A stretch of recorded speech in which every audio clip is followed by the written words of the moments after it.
Yang dimaksud dengan angka kecukupan gizi adalah nilai yang menunjukkan kebutuhan rata-rata zat gizi tertentu yang harus dipenuhi setiap hari bagi hampir semua orang dengan karakteristik tertentu yang meliputi umur, jenis kelamin, tingkat aktivitas, dan kondisi fisiologis untuk hidup sehat. Jadi sebenarnya angka kecukupan gizi ini sudah ada tabelnya. Nanti saya tunjukkan tabelnya. Dari Kemenkes sudah ada. Dasarnya apa?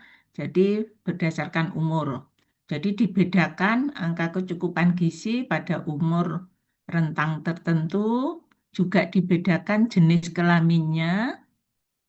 Juga sebenarnya kalau kita bicara angka kecukupan gizi itu kita kaitkan dengan kebutuhannya, kita terkait dengan aktivitasnya, juga kondisi fisiologis, misalnya sedang sakit, sedang sehat, sedang hamil, balita, remaja itu tidak sama. Jadi sudah ada tabelnya, tetapi tabel tersebut itu mencakup untuk semua orang pada kondisi sehat yang ada di tabel tersebut. Jadi kalau kondisi orang sakit, kebutuhannya beda lagi. Di sini kita angka kecukupan gizi ini terutama untuk orang sehat yang kita bicarakan. Ada lagi definisinya adalah banyaknya masing-masing zat gizi yang harus terpenuhi dari makanan untuk mencakup hampir semua orang sehat. Tadi sudah saya sampaikan ya. Kecukupan gizi dipengaruhi oleh umur, jenis kelamin, aktivitas, berat badan, tinggi badan, genetik, serta hamil dan menyusui. Ini dibuat rata-rata dan sudah diperhitungkan faktor variasi. Artinya setiap orang itu kan punya variasi tertentu, tetapi sudah diperhitungkan.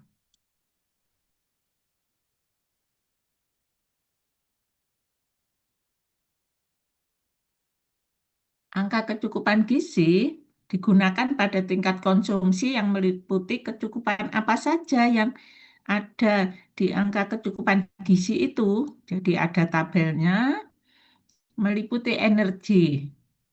Energi ada kebutuhan energi sehari. Yang ada selain energi, proteinnya, lemaknya, karbohidratnya, seratnya, airnya, vitamin dan mineral. Jadi di tabel tersebut sudah tertulis mulai energi sampai mineral, penggolongan berdasarkan jenis kelamin dan usia. Sebagai gambaran, yang aktivitasnya berat, kebutuhan energi tentu saja akan lebih banyak. Jadi angka kecukupan gizi itu diambil rata-ratanya. Apa gunanya ada AKG? Jadi AKG ini setiap negara tidak sama. Jadi kalian kalau penelitian menggunakan AKG, gunakanlah yang dari Indonesia karena setiap negara tidak sama. Karena orang Indonesia tentunya berat badan, tinggi badan kan beda dengan orang Barat. Jangan menggunakan punya orang Barat, nggak cocok nanti. Selain untuk menghitung kecukupan gizi, untuk menyusun pedoman konsumsi, menilai konsumsi pangan pada penduduk dengan karakteristik tertentu, menghitung kebutuhan pangan bergizi pada penyelenggara makanan institusi, misalnya di lapas, apa itu, atau di lapas itu kan orang sehat ya, itu memberinya disesuaikan umur rata-rata biasanya. Kalau memberi masing-masing kan sulit. Kemudian makan bergizi gratis. Tentu saja yang betul untuk SD beda dengan SMP, beda dengan TK yang betul seperti itu karena kebutuhannya beda. Kondisi gawat darurat juga beda di pengungsian misalnya. Selain itu, AKG digunakan untuk acuan label, label gizi. Makanan itu kan biasanya ada labelnya ya, labelnya energinya berapa, kemudian gulanya berapa, lemaknya berapa. Digunakan untuk mengembangkan indeks mutu konsumsi pangan, untuk mengembangkan produk pangan olahan, untuk menentukan garis kemiskinan, menentukan besaran biaya minimal pangan bergizi dalam program jaminan sosial, menentukan upah minimal dan kebutuhan lain. Jadi dengan adanya AKG ini merupakan patokan untuk kegunaan A sampai K ini.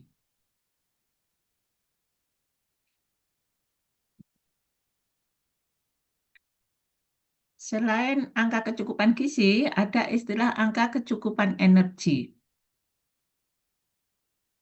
Seberapa sih energi yang dibutuhkan? Ini untuk orang dewasa, rata-rata angka kecukupan energi bagi masyarakat Indonesia sebesar 2.100 per orang per hari. Kemudian untuk proteinnya sekitar 57 gram per orang per hari. Jadi dengan mengetahui berapa kebutuhan energi per orang per hari, protein per orang per hari, ini juga bisa digunakan untuk memperkirakan kebutuhan pangan di suatu negara.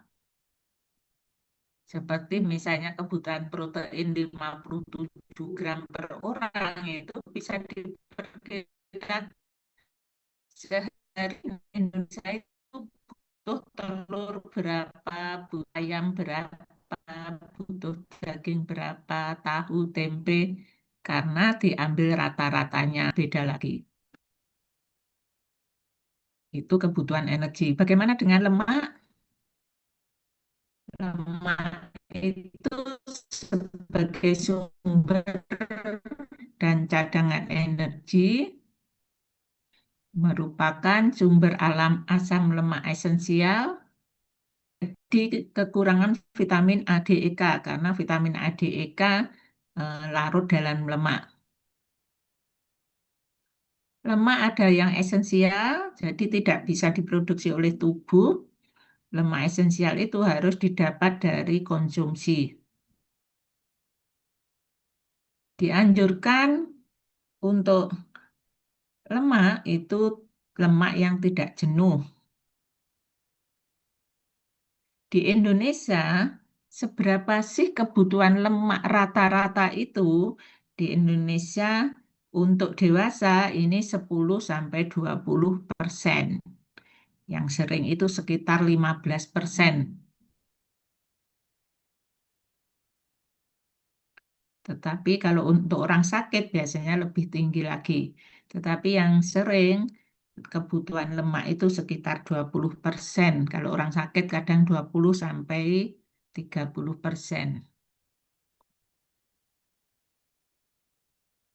Untuk vitamin, vitamin yang larut dalam lemak itu vitamin A, D, E, K, yang larut dalam air B dan C. Konsumsi dari makanan hewani rendah, sebagian besar sumbernya dari sayuran dan buah-buahan.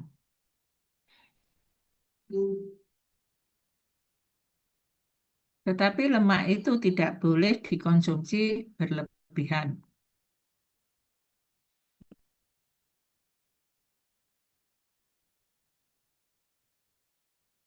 Bagaimana dengan mineral yang ada di angka kecukupan gizi? Natrium, kalium. Mikromineral, zat besi, zinc, yodium, dan lain-lain. Jadi pada tabel angka kecukupan gizi itu sudah lengkap sekali. Kalian tinggal menentukan umur berapa. Seberapa kebutuhannya itu tabelnya sudah ada. Jadi kalau AKG itu tidak perlu menghitung. Kalau kita misalnya recall 24 jam, kita biasanya kita bandingkan dengan AKG. Misalnya AKG-nya 1.500 kalori, tetapi dari recall kita hanya makan 1.000, artinya apa? Artinya yang dimakan sehari-hari itu tidak mencapai AKG. Idealnya orang itu makan sesuai dengan AKG, jumlah energinya.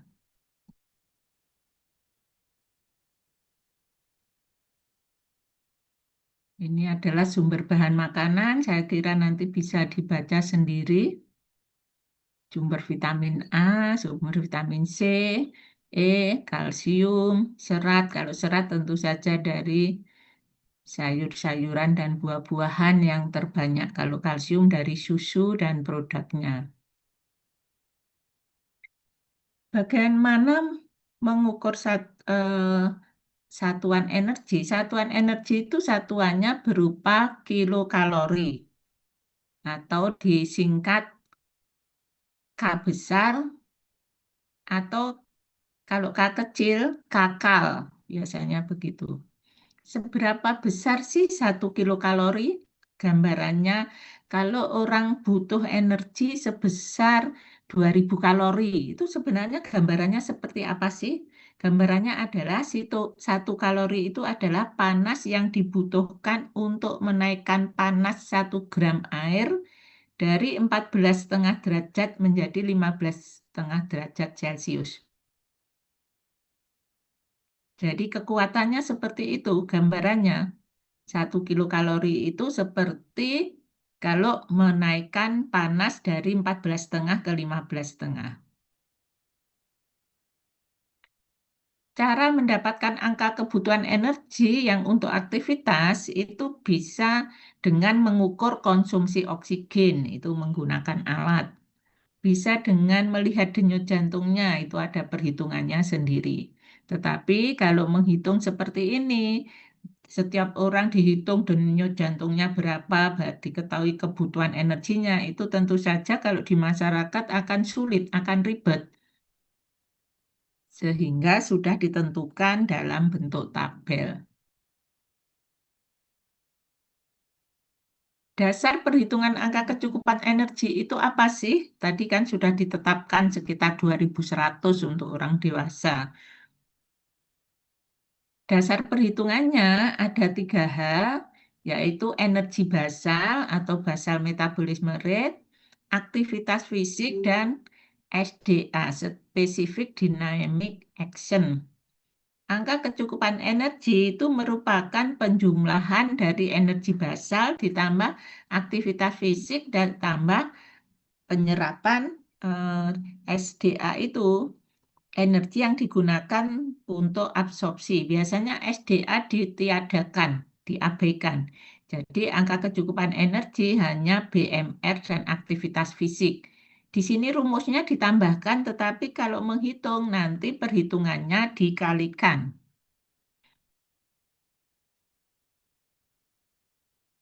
BMR itu contohnya energi yang digunakan untuk bernafas, energi yang digunakan untuk menggerakkan jantung, energi yang digunakan untuk menggerakkan usus.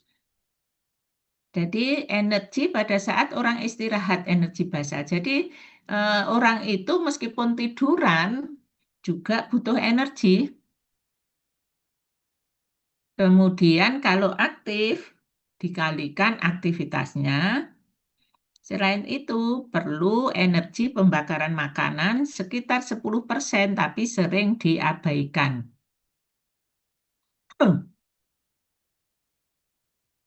Bagaimana cara mengukur energi basal? Energi basal itu ada alatnya. Mengukurnya pada keadaan istirahat, paling sedikit 12 jam setelah makan, mental dan fisik dalam keadaan istirahat total, diukur pada kondisi berbaring tetapi tidak tidur, suhu ruangannya yang nyaman sekitar 25 derajat Celcius. Jadi mengukur energi basal itu ada ketentuannya. Orang dalam keadaan istirahat, tiduran tetapi tidak tidur. Dan 12 jam setelah makan. Jadi puasa 12 jam ukurnya. Itu untuk gambaran energi basal. Karena alat ini tidak mudah dicari dan juga tidak semua alat itu ada, ini bisa pakai rumus untuk energi basal itu. Jadi kalau tidak ada alatnya, bisa dihitung dengan rumus, namanya rumus Harris-Benedict dan berbagai rumus yang lainnya.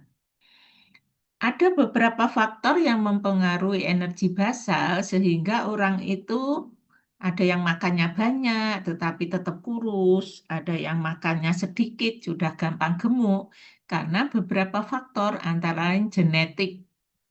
Faktor genetik mempengaruhi energi basal.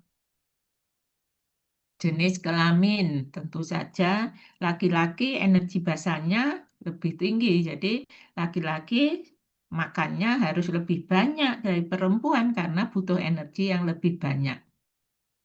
Berat badan, semakin berat badannya semakin tinggi, energi basalnya tentu semakin tinggi. Luas permukaan tubuh, ini berat badan berdasarkan tinggi badan. Presentasi lemak, orang yang lemaknya banyak, energi basalnya butuh banyak. Jadi orang yang gemuk tentu butuh energi lebih banyak. Jadi kalau orang gemuk makan sedikit tentu saja lapar. Diet juga yang sehari-hari dimakan itu mempengaruhi suhu tubuh. Kalau suhu tubuh panas butuh energi banyak, suhu lingkungan, hormon tiroid itu. Orang-orang yang hipotiroid itu energi basalnya rendah, jadi mudah sekali gemuk biasanya. Kalau hipertiroid, orangnya tidak pernah bisa gemuk makan seberapapun karena terpengaruh terhadap energi basal. Orang sakit butuh energi basal lebih banyak. Orang yang sedang latihan, atlet butuh banyak. Ras akan mempengaruhi juga cuaca. Jadi ini faktor-faktor yang mempengaruhi energi basal. Ini tadi cara mengukur energi basal, ada alat itu tadi, namanya direct calorimeter, indirect calorimeter. Yang sering digunakan adalah di bidang gizi rumus Harris-Benedict. Yang nomor 3 itu. Nomor 4 juga ada rumus WHO. Tapi di bidang gizi lebih sering gunakan rumus Harris-Benedict. Ini adalah rumus Harris-Benedict daripada energi basal di aplikasi di HP, mudah dibuka.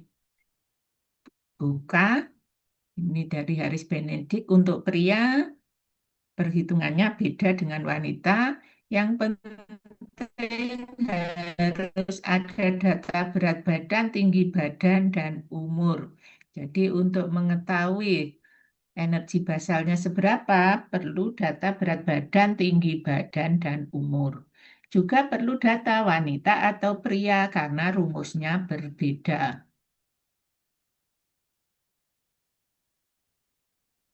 Biasanya kalau kuliah tatap muka, saya beri beberapa latihan untuk menghitung, tetapi ini untuk kali ini saya tidak memberi latihan, kalian bisa latihan sendiri seberapa banyak energi kalian.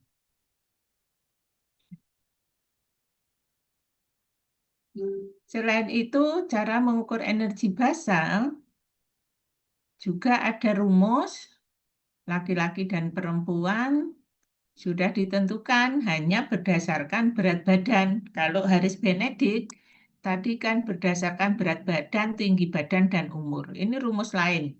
Tetapi saya sarankan kalian mengukurkan Haris Benedik karena di bidang gizi memang yang sering digunakan Haris Benedik. Ada juga ada rumus Mifflin-Jeor itu ada sering digunakan juga. Kalau rumus ini jarang sekali digunakan. Ini berdasarkan kelompok umur.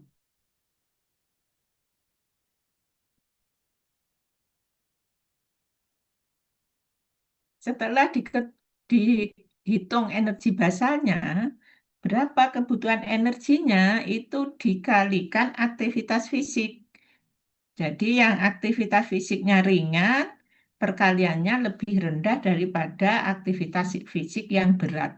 Jadi setelah menghitung energi basal dengan BMR menggunakan rumus Harris-Benedict tadi, kalau seperti mahasiswa misalnya aktivitasnya ringan, Energi basal dikalikan 1,6. Kalau sangat ringan 1,4. Tapi rumus ini pun juga ada beberapa. Jadi tidak semua sama. Ya. Yang penting kalian cari referensi yang mana referensi yang digunakan karena referensinya banyak perkaliannya itu. Ini kalau menggunakan WHO perkaliannya yang sering digunakan kalian wanita mahasiswa aktivitasnya ringan ya kalau mahasiswa kan ringan. Jadi di cukup angka itu si besar 3,5 aktivitas ringan becak penebang pohon itu berat berenang itu berat. Ini adalah gambaran kegiatan fisik, contoh ringan, contoh sedang, contoh berat.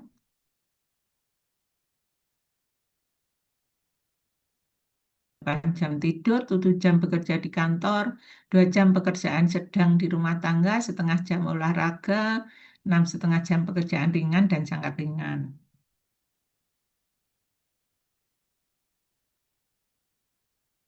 Perhitungan kebutuhan energi berdasarkan kebiasaan olahraganya, ini rumus lain lagi. Misalnya sangat jarang berolahraga, misalnya kalian jarang berolahraga itu dikalikan 1,2. Ini yang sering digunakan, sangat jarang berolahraga. Kalau tiduran saja dikalikan 1 biasanya. Kalau jarang olahraga 1 sampai 3 kali per minggu dikali 1,4. Kalau sering olahraga 2 kali dalam sehari, biasanya atlet itu dikalikan 1,9. Jadi semakin sering berolahraga, kebutuhan energinya semakin tinggi. Yang penting dihitung energi basal dulu, baru dikalikan faktor aktivitas. Jadi 1,2, 1,4, 1,5, 1,7, 1,9 ini adalah untuk tingkatan aktivitasnya. Kalau mahasiswa yang jarang olahraga ya B- BMR kali 1,2, tapi yang sekali-kali olahraga boleh BMR dikalikan 1,4.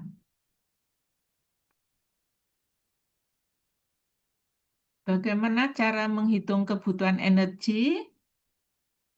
Cara menghitungnya, misalnya kebutuhan energinya 1.500. Caranya adalah dibagi dulu, proteinnya 15%, misalnya karbohidratnya 60%, lemaknya misalnya 25%. Jadi kalau kebutuhannya ketemu 1.500, seberapa sih kebutuhan proteinnya? 15% kali 1.500, yaitu 225 kilokalori. Tanya ini harusnya besar ini. Dibagi 4 untuk dijadikan gram. Jadi 225 kilokalori itu sekitar 57 gram. Kebutuhan karbohidratnya apabila 900 kalori, karena per gramnya itu 4 kalori, 900 dibagi 4 sekitar 225 gram. Sedangkan untuk lemak dibagi 9 karena 1 gramnya menghasilkan 9 kalori. Jadi kalau perhitungannya misalnya ketemu 1.500, yang harus dimakan adalah 257 gram protein, 225 gram karbohidrat, dan 42 gram lemak. Ini kalau menghitung per individu. Tetapi kalau mau untuk sejumlah orang, perkiraan itu tidak perlu menghitung detail seperti itu, sudah ditentukan kebutuhan energinya. Tetapi ini karena eh, membagi-bagi antara protein, karbohidrat, dan lemak. Kalau di tabel itu yang muncul hanya kebutuhan energinya, seingat saya. Coba nanti kita lihat, saya tempelkan di sini kok. Bagaimana dengan orang kondisi tertentu, misalnya ibu hamil, dari kebutuhannya, kebutuhan pada saat tidak hamil ditambahkan sekitar 280 kilokalori per hari. Kenapa harus ditambahkan 285? Karena untuk janin yang dikandungnya. Ibu yang menyusui yang 700 ini tambahannya ya, jadi bukan kebutuhannya. Kalau kebutuhannya misalnya 2.000, tambahannya 700 menjadi 2.700. Kalau tambahannya 500 menjadi 2.500. Demikian. Jadi ini adalah tambahannya. Kalau kondisi panas, setiap kenaikan 1 derajat Celcius itu tambah 10 sampai 12,5% total energi. Jadi kalau kondisi sakit itu harus diberi energi lebih banyak daripada kondisi sehat.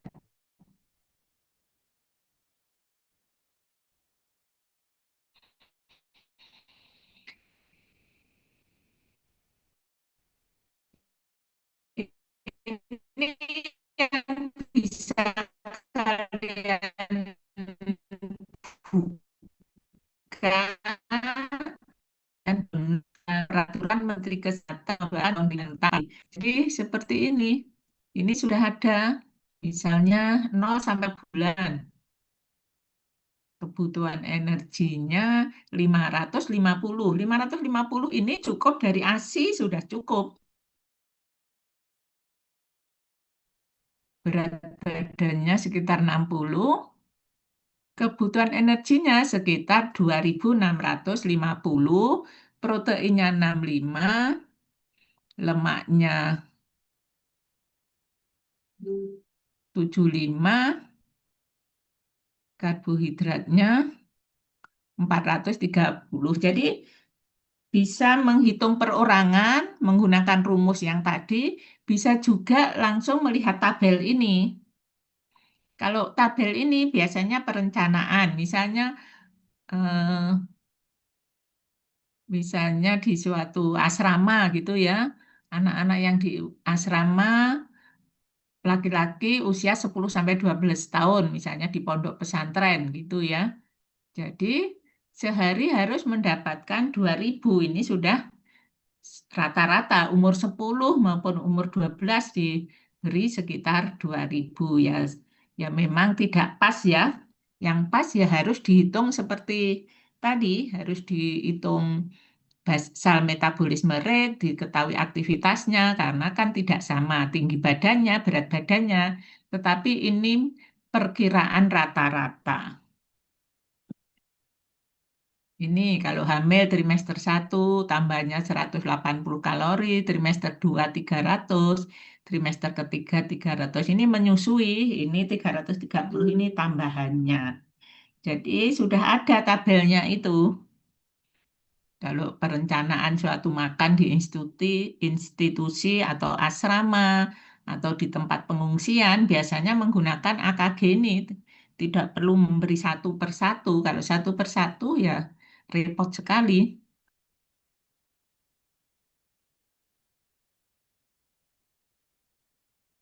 Pada anak-anak yang membedakan, anak-anak sampai usia 9 tahun, ini laki-laki dan perempuan itu masih sama kebutuhannya. Tetapi begitu usia 10 tahun, kebutuhannya tidak sama karena pengaruh hormon.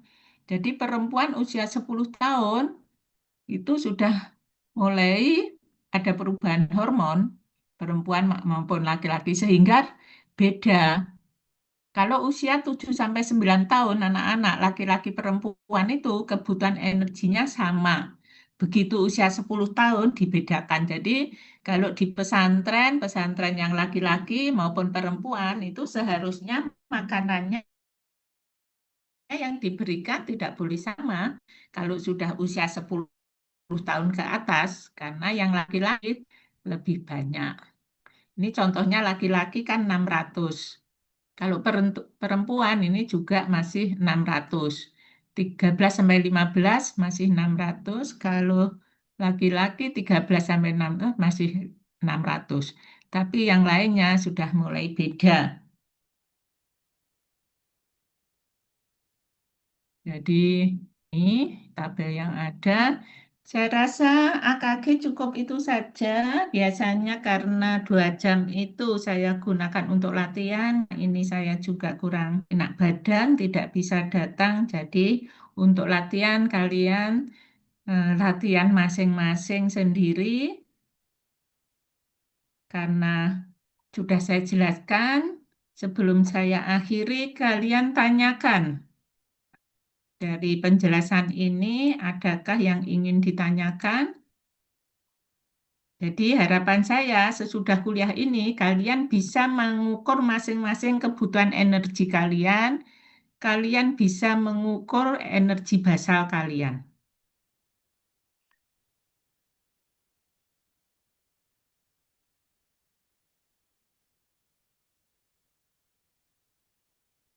Silakan kalau ada yang ditanyakan.